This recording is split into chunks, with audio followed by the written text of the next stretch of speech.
Thank you, Mr. Chair. I te kai whakamana tēnā koe. Koutou ngā rangatira o te wharenei, tēnā koutou, I runga I te reo karanga, I whakanui ane te reo Māori, tēnā koutou, kia ora, anō tātou katoa. Hopefully that's, my pronunciation is actually okay to celebrate the Te Reo Language Week. So this is my first opportunity to speak on the committee stages of the Veteran Support Bill, and I'd like to start by sending my condolences to the Vinton family. The president of the Korean Veterans Association, Des Vinton, his wife Helen passed away, and today was her funeral, and I was lucky enough to be part of the family and friends who are in Lower Hutt today for her funeral, and I send the family my love and my sincere condolences. Do you know, I think everybody knows that I do hold the Korean veterans very dear to my heart. Being the only Korean born member of parliament, I've always said that I owe my life to the veterans, because who knows what would have actually happened if the Korean War did not end the way it did. For 3 years, Korea was devastated with the bloodiest war. And Korean veterans, the K-Force, actually went, answered the call of the UN to assist the Korean peninsula. The South Koreans are forever grateful. Don't know how the North Koreans actually feel about the Korean veterans, but I haven't talked to one of them. But the South Koreans are definitely grateful for their service, very long service. And so it is winter. And I forgot to wear socks today. I'm wearing high heels and I forgot to wear socks. And my feet were freezing when I went to the church service. And it reminded me the talk of the KVA when they talked about the nasty winter that they went to Korea to fight in the Korean War. Their boots split open. New Zealand winter is nowhere near as cold as the one that they faced in Korea. They fought for my nation. I take this opportunity, my former nation, I take this opportunity to say thank you to all my Korean veterans, KVA, K-Force veterans who served there. So this bill will make sure that we can better meet the needs of the older veterans who require assistance to stay in their own homes, and almost meet the needs of veterans of modern-day deployment who need rehabilitation and assistance to return to work. Earlier, Mr. Phil Goff talked about this bill does not provide veterans' pension to all of those servicemen, and I'd like to just correct him, that with the minister's SOP, all of the veterans do get the veterans' pension. The only difference is the lump sum payment. It still requires the attachment of disablement criteria, which now sits at 52%. So the Veteran Support Bill still contains many of the provisions in the current Act. Service eligibility criteria remains the same. All the veterans currently covered under the 1954 Act will have coverage under the new law. Healthcare treatments for accepted conditions will continue to be funded. No veteran will have their entitlements reduced, and thousands will actually benefit from increased care and support. And to me, that is a good thing. This national-led government is committed to honouring the servicemen and women and the service that they have given, the service that the veterans have given to our country and the people that they have actually served in overseas deployments. We owe them a great deal of debt. Service in defence of our nation for freedom and democracy around the world needs appropriate recognition in legislation, this Veterans Support Bill delivers on our election promise, sir. This government has committed $60 million for a package to support this new legislation. Part of this package saw the increase of the war disablement and surviving spouse pension increased by 5% last year. On top of inflation, we are supporting an amendment to the bill that will extend eligibility for the veterans' pension to all veterans over the age of 65.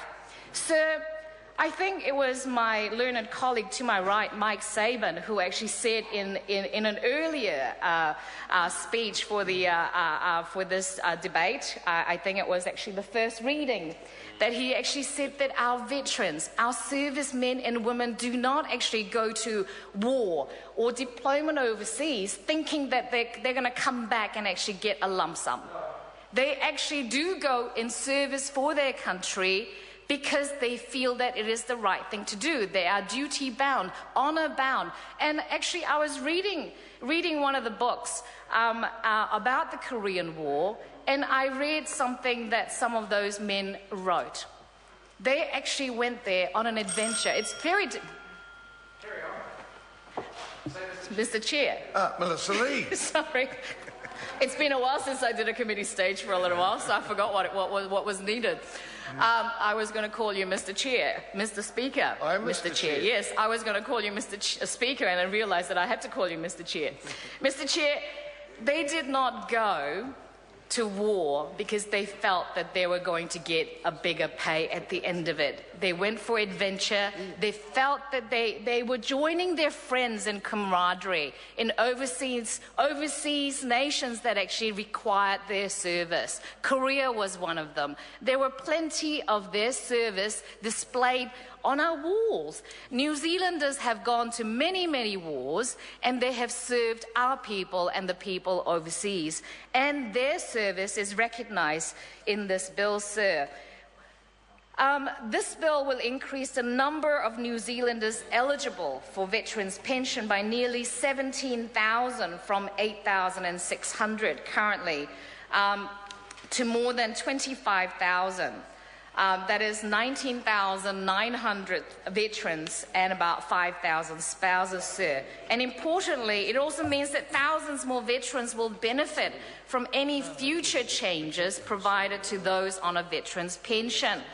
We understand the importance to veterans of the recognition of their service, that being paid a veteran's pension gives them the distinction from others who did not actually serve, namely the New Zealand superannuation. The lump sum payment on death will continue to be paid to all of those people, all of those servicemen and women who meet the current threshold as is provided for in the bill as drafted, sir. The legislation provides for two schemes of entitlement. Scheme 1 starts on the 1st of October this year and apply to all veterans with service from the Second World War through to Vietnam War.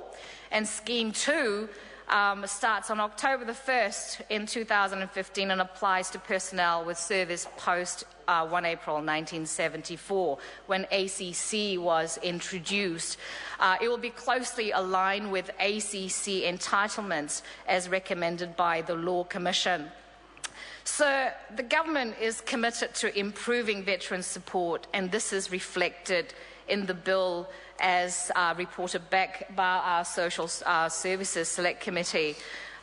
Submissions questioned the 55% threshold, whether that was in fact appropriate, and I know that Mr. Goff actually talked about that in terms of the appropriate level of whole person impairment.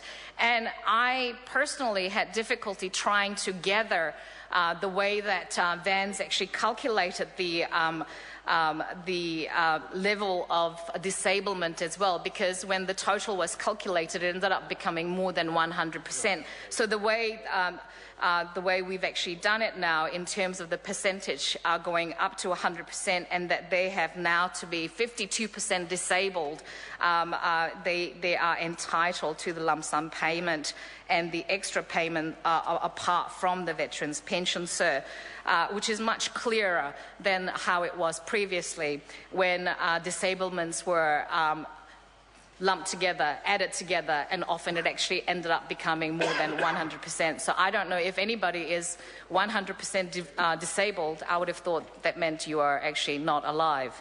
The committee established that 52% whole person impairment was the most equivalent threshold, and in order not to disadvantage veterans, the threshold will be moved from 55% to 52%. To further ensure that no veterans are disadvantaged by this provision, the bill has been amended to provide that a veteran or other claimant who currently meets the threshold for entitlement under the 1954 Act will continue to do so if they claim under this bill, sir. Sir, we have put a lot of work into this bill. I see that the advisors are here. They have helped us through the long process that the Select Committee actually went through. We have had many submissions from our veteran community as well, and we have had discussions with the opposition. We are very happy to have arrived where we are. It would be a fantastic thing if we could provide more money for our veterans. It would be a fantastic thing if we could actually provide all the support that we could possibly do so. But we have to be fair, and we have to be fiscally balanced, and we have to be supportive of our veterans. Tracy Martin. Mr. Chair, thank you very much. I just rise to speak on behalf